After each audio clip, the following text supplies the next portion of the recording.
Have you ever noticed how exhausting it is to deal with people who thrive on chaos? They twist your words, provoke your emotions, and leave you questioning yourself. At first, you may feel anger rising in your chest, or a quiet ache of frustration in your mind, wondering why they always seem to have the upper hand. But here's the truth most people miss. What toxic people really fear isn't your anger, your shouting, or even your pain. They fear what they can't reach. They fear your silence. When you stop giving them your reactions, you strip them of their favorite weapon, control. You stop playing their game. Suddenly, they are faced with someone they can't manipulate, someone who doesn't need to explain, justify, or beg for approval. That calm refusal to engage, that unshakable composure, is what unsettles them the most. Because beneath all their noise, toxic people rely on one thing, your energy. And when you no longer hand it over, you become untouchable. This isn't about revenge or winning a battle. It's about reclaiming your peace without lowering yourself. It's about becoming so steady and grounded that their games collapse in silence. Stay with me, because in this video, we'll explore how to step into that kind of power quietly, calmly, and with the kind of presence they can never control. 1. The power of silence. Have you ever noticed how some people seem to feed on your reactions, as if your anger or your confusion were their source of strength? Toxic people are not powerful because they shout the loudest or because they are clever manipulators. They appear powerful only because you keep reacting. They provoke and you defend. They lie and you try to correct. They insult and you explain. They withdraw and you chase. With each reaction, you surrender a piece of yourself until you realize you have become an actor in a play you never chose. But here is the truth most people never tell you. Their influence ends the very moment your silence begins. Silence, when chosen with clarity, is not a weakness. It is one of the strongest forms of strategy.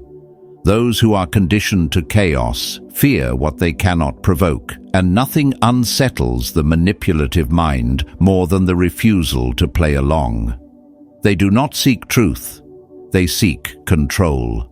They thrive on your emotional responses because it validates their ability to bend your reality, to shift your balance, to make you question your worth. Yet, when you grow quiet, not out of fear, but out of inner certainty, you break that chain. You deny them the drama. You refuse to serve as their mirror. And without that mirror, they begin to unravel. Think of it this way. Toxic people are actors who depend on your presence to complete the play. You have been cast in the role of the apologizer, the fixer, the reactor. The moment you step off their stage, they lose the script. They no longer know who they are without your reaction defining them. I once witnessed a man who had been ridiculed by a colleague for months. His usual defense was to argue back, which only fed the laughter in the room. But one day he remained silent, looked calmly at his colleague, and said nothing. The silence stretched, and what once seemed like power crumbled into awkwardness. The colleague looked smaller, unsure of himself, and the moment passed. The script had been broken because the role was no longer played. Your silence does more than disarm them, it forces them to face themselves. When they can no longer provoke you, they spiral into self-doubt. Questions echo in their mind. Why isn't it working anymore? Have they figured me out? That uncertainty shifts the balance of power back into your hands. Seneca once wrote, "He who is brave is free."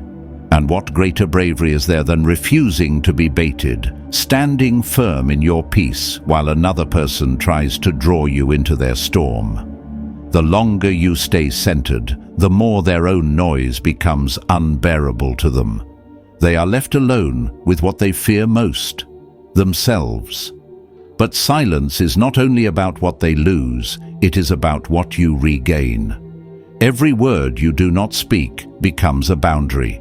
Every reaction you withhold becomes a line of quiet authority.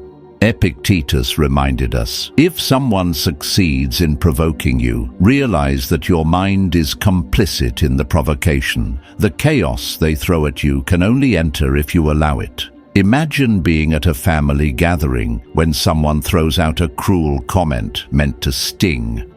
In the past, you might have defended yourself, igniting hours of argument. But instead, you breathe, let the words pass like smoke, and remain calm. The entire room notices. The provoker feels the failure of their attempt. And you feel the quiet strength of choosing your own state of mind. That is not avoidance, that is command. Of course, this kind of silence demands discipline. It is not easy to stay still when lies are told about you, when guilt is pressed upon you, when insults aim to pierce your skin. The instinct is to defend, to explain, to fight back. But every time you resist that urge, you reclaim authority over your inner world. Over time, something remarkable happens. They go from provoking you to being confused by you to fearing the distance they can no longer bridge. What silence really does is starve their need for reaction. It exposes their desperation to regain control. It reveals who they are when the chaos no longer works. And most of all, it shows them that you no longer belong to their game. Silence, when born of clarity, is not absence. It is presence, so powerful it can be felt, but never touched. To a toxic person, that is terrifying. You want the shift in power? Then stop reacting. Stop explaining. Stop showing up to battles that only drain you. Because when your silence comes not from fear or resentment, but from peace, you are not avoiding the fight. You have already won it. 2. Peace that terrifies them. Have you ever noticed how unsettling it is when someone who once thrived on chaos suddenly becomes calm? Toxic people don't panic when you argue, when you cry, or even when you walk away in anger. What shakes them to their core is the moment they realize you've discovered peace and they are no longer part of it. Because the truth is, they never truly wanted your love. They wanted your attention. They never respected your truth. They manipulated your reactions.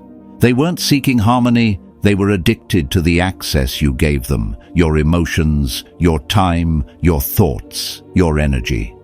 When you step into peace, genuine peace that doesn't depend on their apology, their validation, or even their presence, you dismantle the very foundation of what they fed on. Toxic people are like parasites of the spirit. They don't want you healed, they want you hooked. Hooked on defending yourself, hooked on overthinking, hooked on chasing closure that will never arrive. Why? Because your serenity threatens their disorder. The calmer you become, the louder their inner demons scream. The more detached you grow, the more naked and exposed they feel. Your silence isn't empty, it is a mirror they cannot escape. When you radiate peace in the presence of someone who depends on conflict to survive, it feels like suffocation to them. This peace is not passive, it is a signal, a warning. It quietly declares, I see you. I am no longer moved by you. I have outgrown the hold you once had over me. To those who are emotionally immature, this is unbearable. They may mock your calm, call you cold, or try to reignite the drama because chaos is their only language. But do not be fooled. These flares are not signs of strength. They are signs of desperation from a drowning ego.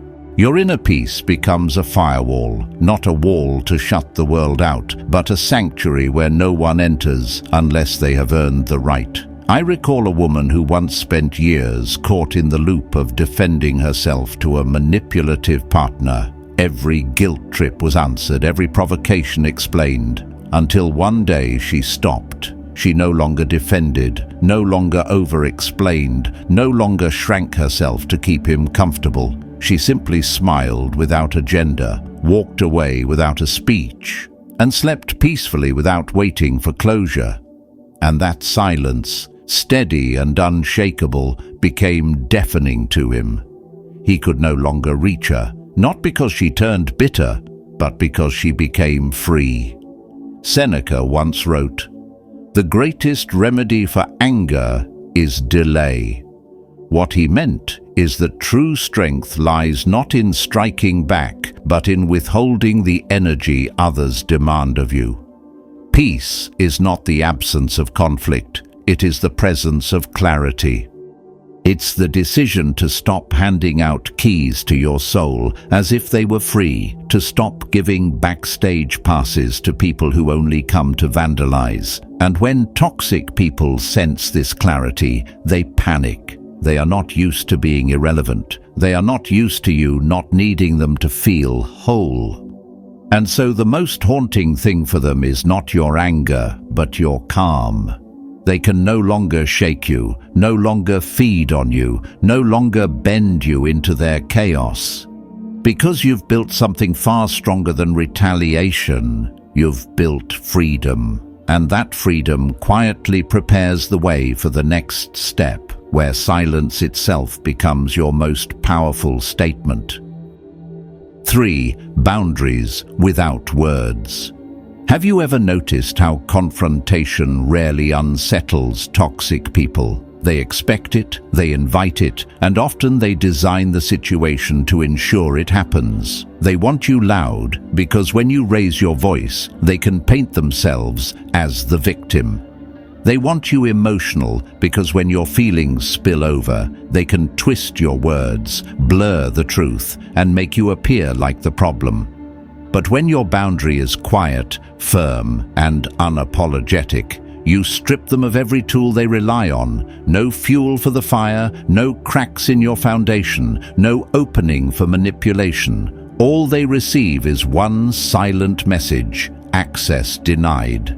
You don't need to scream no, you just need to mean it. You don't need to declare your boundary over and over, you need to live by it. True boundaries are not speeches, they are decisions. They show up not in what you announce, but in what you consistently enforce. A toxic person does not test your words, they test your limits. They study not your voice, but your patterns. You can say you won't tolerate disrespect, but if you let it slide once, they take note. You can insist you're done explaining yourself, but if you send them a 4-paragraph text just to be understood, they know you're still on the hook. You can claim you won't be manipulated again, but if you answer the 2 a.m. message to be polite, they recognize the door is still open. They are watching carefully, not for your declarations, but for your enforcement. And that is where the Stoic perspective becomes powerful, because a Stoic does not waste energy trying to control others.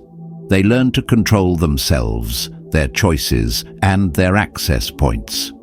I remember a man who had a friend who constantly crossed his boundaries with subtle insults, masked as jokes.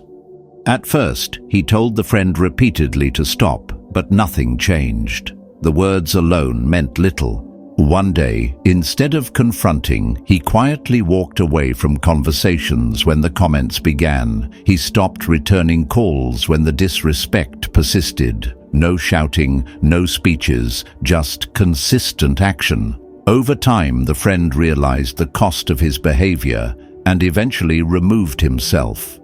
The man didn't need to argue for respect. He lived his standard, and the lack of access spoke louder than any defense ever could. This is what a quiet but powerful boundary looks like. Not taking the bait of emotional manipulation, walking away without theatrics when a line is crossed, saying no once and letting your absence carry the weight of your conviction. It looks like leaving draining conversations without guilt. Or, in Marcus Aurelius's words, waste no more time arguing about what a good man should be. Be one. He never needed to raise his voice to prove his values. He embodied them so clearly that those who could not align with them naturally disqualified themselves. And that is what you must do. Live your truth so consistently that people who disrespect it feel out of place in your presence. It isn't cruelty, it is clarity. Boundaries are not about controlling others. They are about controlling access to you, your mind, your time, your peace, your energy. These are currencies too valuable to give away freely to those who bankrupt them. When you treat them as sacred, those who cannot respect them find themselves excluded without fanfare. Your boundary is not a wall of words, it is your truth in motion. It says without explanation, if you cannot meet me in peace, you will not meet me at all. If your presence disturbs my calm, I will choose absence. I don't need you to understand. I need you to respect. Toxic people may challenge your words, but what they fear is your resolve. And once they realize your peace is no longer negotiable, they are forced to confront a chilling reality. They can no longer touch you. That, without a raised voice or a single argument, is the loudest message you will ever send. And it leads us toward the next truth. The deeper realization of what happens when your consistency begins to reshape the very ground on which they try to stand. 4. Stop explaining yourself. Have you ever found yourself trapped in a conversation that didn't feel like a trap at all? It began innocently with questions like, "Why are you being distant?" or "Don't you trust me?"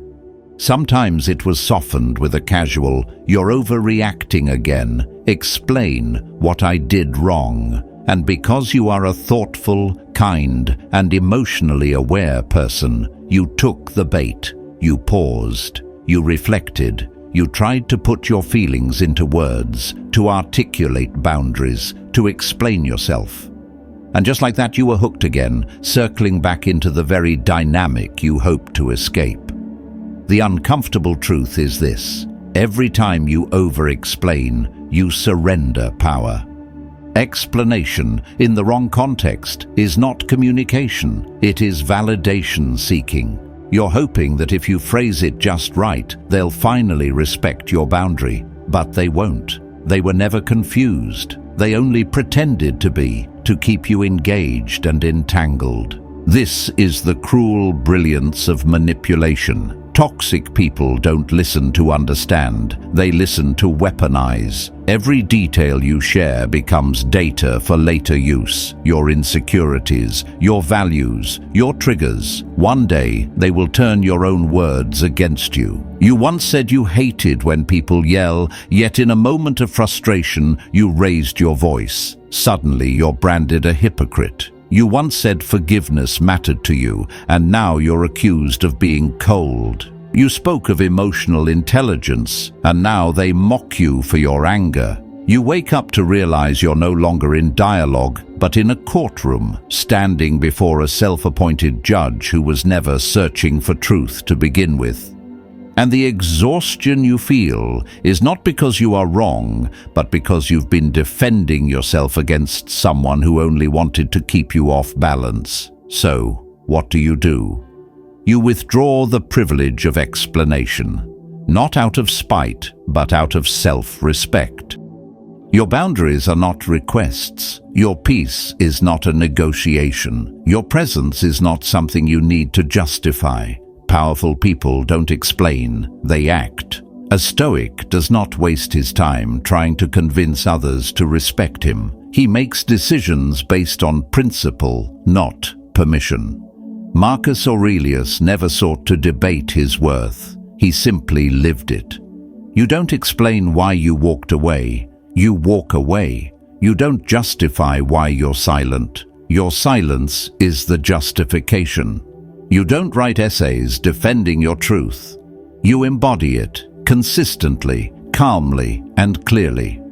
I once knew a young man whose friend constantly pushed him into endless debates about loyalty. No matter what he said, the friend twisted his words until he felt guilty and confused. Finally, he stopped explaining altogether. When accused, he simply said, "That's not acceptable to me," and left the conversation. At first, the friend doubled down, demanding reasons. But eventually, the silence became undeniable. There was nothing left to twist, no rope to pull him back in, and in that absence, the manipulative cycle withered. His refusal to explain became the clearest explanation of all. This isn't about being cold, it's about being clear. You are not avoiding real conversation. You are avoiding endless manipulative cycles disguised as conversation. You are not cutting people off. You are cutting off the leaks that drain your clarity. And most of all, you are reclaiming the energy you once wasted, trying to be understood by people who never intended to understand you in the first place. Seneca once wrote, "We suffer more in imagination than in reality." How true that rings here. The suffering of over-explaining comes not from their words, but from your belief that if you just explained enough, they would finally hear you. But they won't. From now on, let this be your inner posture. I said what I said. I stand by it. And I do not need agreement in order for it to be valid. No follow-ups. No overthinking, no midnight texts re-explaining your perspective, just quiet confidence rooted in self-respect. Because the less you explain, the more powerful you become. And when toxic people can no longer lure you into emotional debates, they realize something far more frightening than your anger. They realize they have lost their grip on your mind. If this truth resonates with you, let it be your reminder to hold the line. Share a simple "no more" in the comments to affirm your commitment. And if you haven't already, subscribe to join a community that values peace over chaos and clarity over manipulation. Because the moment you stop justifying yourself, you begin to live from a strength they can no longer reach. And that strength will carry us into the next lesson, where the conversation shifts from protecting your peace to building a life where your peace becomes untouchable. 5. Calm is your weapon. Have you ever noticed how unsettling a calm person can be to those who thrive on chaos? Not a person who is cold or distant, but one who is centered, steady, unshaken. Someone who does not flinch when provoked, who does not get pulled into storms of emotion, who can sit in the fire and not be consumed. That person seems dangerous, untouchable, almost as if their very presence is a mirror that exposes the weakness of others. And that person can be you, once you learn the discipline of mastering your emotions. Emotional mastery is not suppression, it is sovereignty. You don't deny pain or pretend that it does not exist. You acknowledge it, you sit with it, you study it, you learn from it. But you do not hand it the keys to your life. You don't explode, you don't chase, you don't bend yourself in desperate attempts to prove your worth. You pause, you breathe, you reflect, and then you respond, not with impulse, but with intention. That quiet difference is what separates true power from chaos, and it is precisely what toxic people despise. They count on your reactions. They poke and prod, waiting for you to break, to yell, to cry, to plead, because the moment you explode, they can twist the narrative and claim that you are the unstable one. Yet when you remain calm, when you stay clear and composed, you shatter the illusion they depend on. You flip the mirror back toward them, and what they see terrifies them, the dawning realization that they no longer have control. But let's be honest, this isn't easy. To remain calm when provoked feels like holding back a flood. Emotional mastery does not mean you never feel. It means you never surrender your sovereignty over what you feel. It means you don't respond to messages sent only to guilt you. It means you don't collapse every time someone withdraws affection. Instead, you observe, you question the story being told, you choose your response, or you choose silence and walk away with dignity. I once knew a woman who had endured years of emotional games from a family member who thrived on conflict. Whenever she spoke up, the attacks escalated, and when she broke down, the other gloated. One day, she chose differently. The insults came, but she remained calm. She breathed slowly, looked directly at her accuser, and said nothing. Her stillness was unshakable. It was as if she had built an invisible wall that could not be breached. In that moment, the power shifted. The one who relied on her reaction was left exposed, frantic, uncertain of what to do next. That is the strength of composure. It forces those who thrive on chaos to sit alone with their own noise. The Stoics saw this as the highest form of discipline. Marcus Aurelius wrote, "You have power over your mind, not outside events. Realize this, and you will find strength." For him, this was not an abstract philosophy. It was armor. When you master your mind, you can stand in the presence of betrayal, lies, insults, manipulation, and still remain whole. You are not numb, you are anchored. When the storm rages, as it always will, you no longer react impulsively. You respond with clarity, or sometimes you respond with silence and your quiet exit. This is not weakness, it is mastery. If you want to truly shake a toxic person, do not raise your voice. Do not argue. Do not chase them into the theater of chaos. Instead, remain unmoved. When they insult, you stay calm. When they play the victim, you stay grounded. When they push, you don't push back. You step aside. And in that stillness, they feel the wall of emotional clarity they cannot climb. They feel the altitude you have risen to, where their tactics no longer work, where their bait no longer tempts you. In their world, control equals power.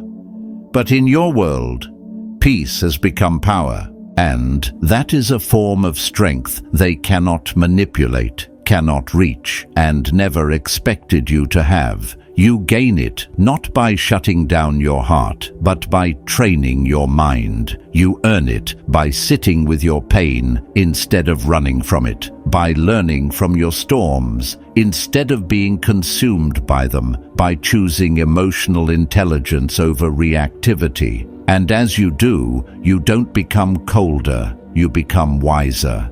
That wisdom, that steady hand, is what makes you untouchable. And it is from this wisdom that we move forward, toward the deeper understanding of how peace itself becomes the ultimate form of power. 6. The strength of detachment. Have you ever wondered what real revenge looks like? Not the loud kind filled with arguments and accusations, but the quiet kind that doesn't need an audience. It doesn't arrive with fireworks or final words. It comes softly, calmly, without a scene. It's called detachment, and it may be the most powerful weapon in the Stoic arsenal. Toxic people do not fear rejection, they fear irrelevance. When you argue, they still matter. When you explain yourself, you are still acknowledging their influence. When you chase closure, you are still handing them the power to wound you. But when you detach, when you stop replying, stop checking, stop defending, stop even caring, you remove the foundation of their entire illusion of control. Nothing unsettles a manipulator more than realizing the mind they once dominated is no longer accessible.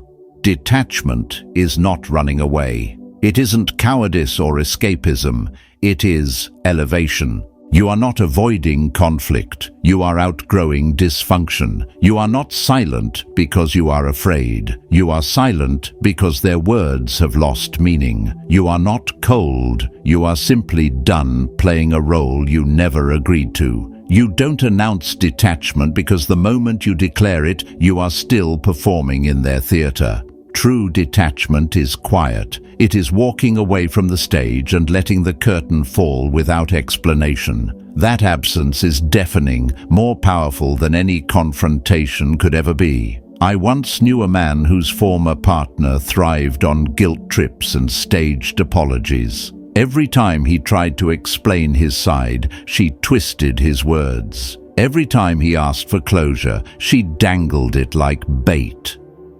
But when he finally stopped responding, not with bitterness, but with calm detachment, everything shifted.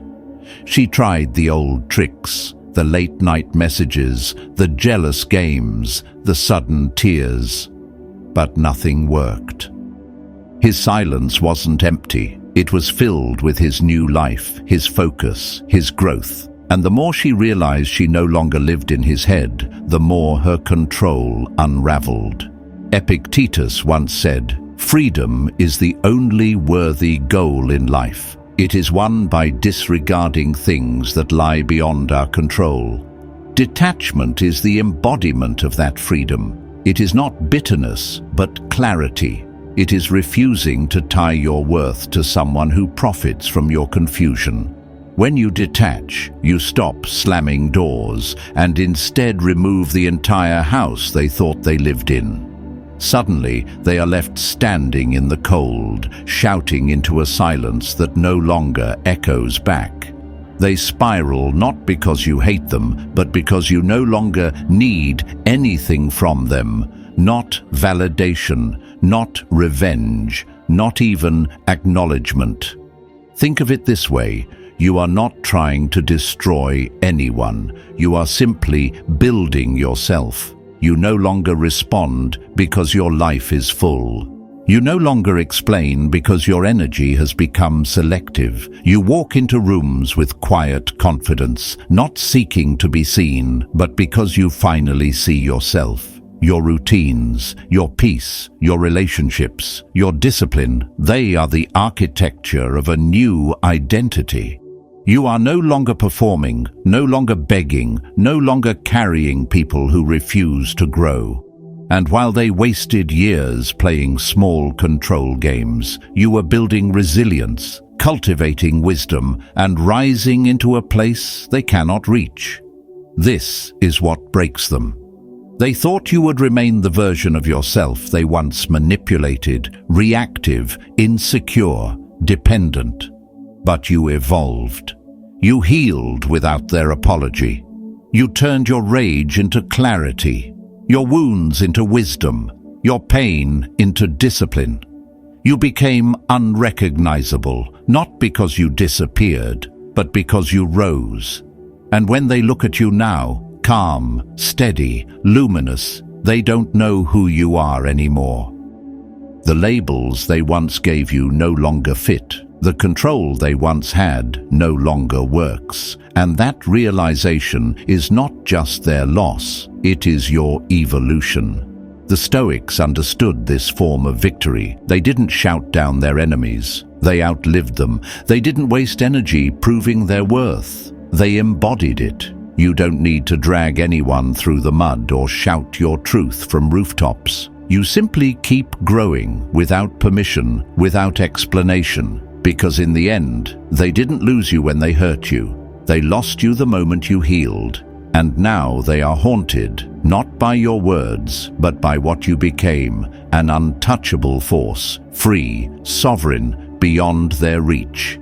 And that quiet transformation prepares the way for the next realization, where growth itself becomes the shield no one can pierce. 7. Never become the darkness. Have you ever felt the pull to fight darkness with darkness, as if the only way to survive someone's cruelty was to mirror it back?